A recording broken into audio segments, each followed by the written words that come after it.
સમાજમાં આગળ પડતા રહીએ તો એને કીધું સન્માન. રાઈટ.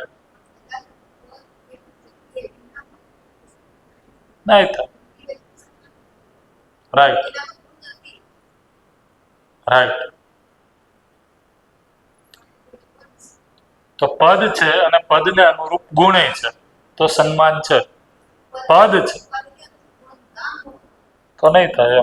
એમ જ કહો છો.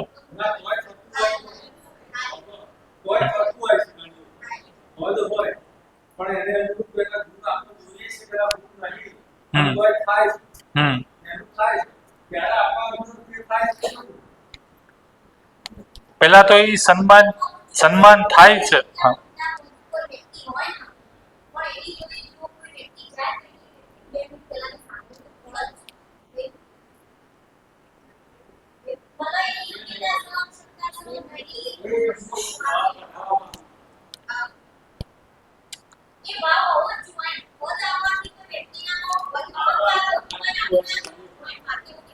તો આ તમારી જે પણ ભાવના છે એના પ્રત્યે પૂરું સન્માન રાખતા હું એમ કહું છું આવું હોવું જ જોઈએ અને આમ હોય તો જ ચાલે. આવી ભાષા ઘરમાંય નથી ચાલતી અને સમાજમાંય ચાલે જ. હોવું જ જોઈએ એનાથી થાય છે નથી થતું. નથી થતું. એટલા માટે જે હોવું તો જોઈએ પણ એનાથી હોવું જોઈએ એનાથી થતું નથી. એ વાત એટલા માટે તો 7 દિવસ બેસવું પડે.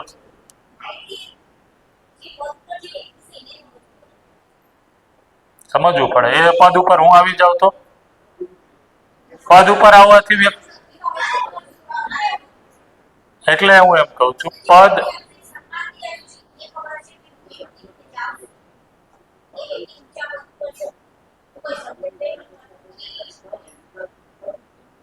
હું એ જ કહું છું જોઈએની ભાષાથી કામ નથી ચાલતું. જોઈએ એ ચાહના છે, ઈચ્છા છે, જે બાજુમાં તમારા બેને કીધું.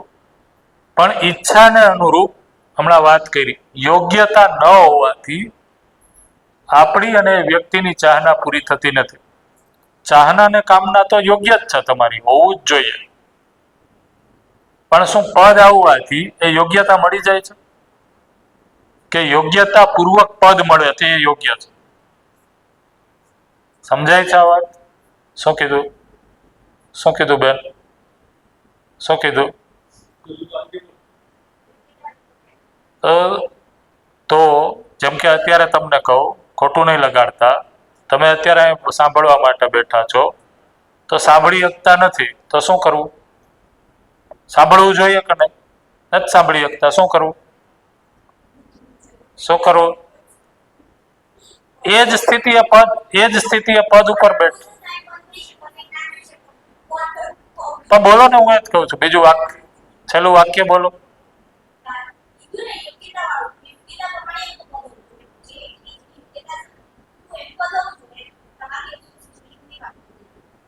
એવું કીધું માં?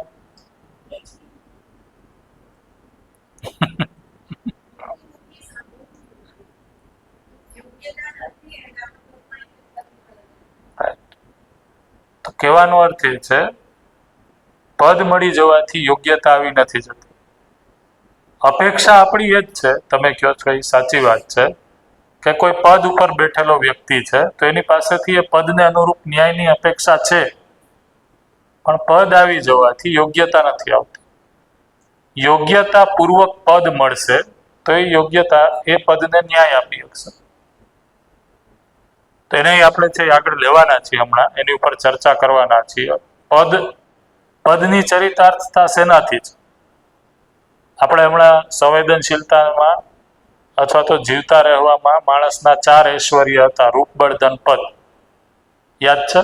પહેલા દિવસે લખ્યું હતું. તો રૂપ, બળ, ધન, પદ છે એ ખરાબ નથી, એ માનવના ઐશ્વર્ય જ છે. ને 5મું બુદ્ધિ. તો આ 5 ઐશ્વર્ય છે એ ચરિતાર્થ કઈ રીતના થાય છે એની આપણે ચર્ચા કરશું હમણાં. એનીવેઝ, તો પ્રશ્ન મારો એ હતો, બરોબર, તમારી ચર્ચા છે એ સન્માન ઉપર થાય છે. તો સન્માન એટલે શું એ હું પૂછતો હતો, એને આપણે અહીંયા સમજીએ, ધ્યાન દઈએ.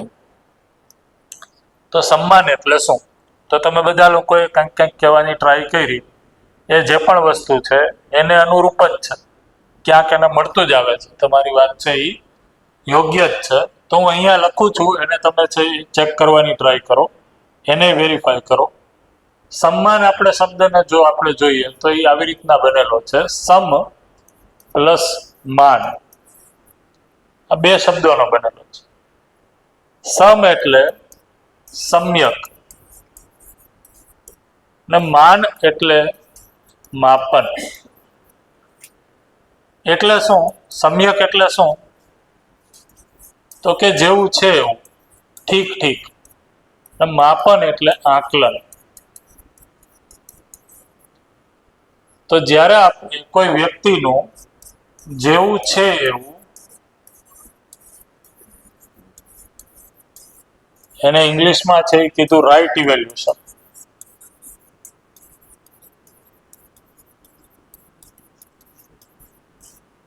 કરીએ છીએ, આકલન કરીએ છીએ, મૂલ્યાંકન કરીએ છીએ, એને જ શું કીધું? બરોબર, સન્માન. હવે જ્યારે છે એવું આપણે આકલન નથી કરતા ત્યારે આપણે છે એ ત્રણ પ્રકારના આકલન કરીએ છીએ. તો ક્યાં ક્યાં ત્રણ પ્રકારના આકલન કરીએ છીએ? તો પહેલું છે અધિમૂલ્યન. અધિમૂલ્યન ને ઇંગ્લિશમાં કીધું ઓવર ઇવેલ્યુએશન. આપણે સ્કૂલમાં આવે ને ઇવેલ્યુએશન સિસ્ટમ, મૂલ્યાંકનની પદ્ધતિ. તો આકલનની પદ્ધતિ એટલે ઇવેલ્યુએશન. તો અધિમૂલ્યન એટલે ઓવર ઇવેલ્યુએશન. ઓવર ઇવેલ્યુએશન એટલે શું? તો કે જે છે એના કરતા વધારે, જે છે એના કરતા વધારે આકલન કરવું, એને કીધું ઓવર ઇવેલ્યુએશન. બીજું છે જ્યારે આપણે સાચું મૂલ્યાંકન, અહીંયા શું લખ્યું? ઠીક ઠીક આકલન કરવું, એને જ કીધું રાઈટ ઇવેલ્યુએશન. જેવું છે એવું મૂલ્યાંકન અથવા તો સાચું મૂલ્યાંકન. તો સાચું મૂલ્યાંકન નથી કરતા ત્યારે આપણે એક તો અધિમૂલ્યન કરીએ છીએ, બીજું છે એ અવમૂલ્યન કરીએ છીએ. અવમૂલ્યન એટલે શું? તો કે અંડર ઇવેલ્યુએશન. અંડર ઇવેલ્યુએશન એટલે શું? અંડર ઇવેલ્યુએશન એટલે શું થશે? તો કે જે છે એના કરતા ઓછું મૂલ્યાંકન કરવું, ઓછું આકલન કરવું, મૂલ્યાંકન કરવું. આને કીધું અંડર ઇવેલ્યુએશન. અને ત્રીજું એ હજી એક આપણે કરીએ છીએ. ત્રીજું છે એ થોડુંક તમને હસવા જેવું લાગશે, નિર્મૂલ્યન કરવું.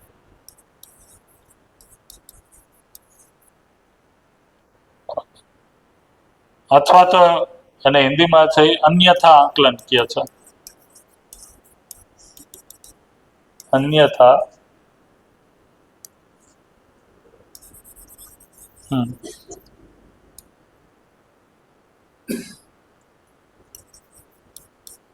અન્યથા આકલન, અને કીધું અધરવાઇઝ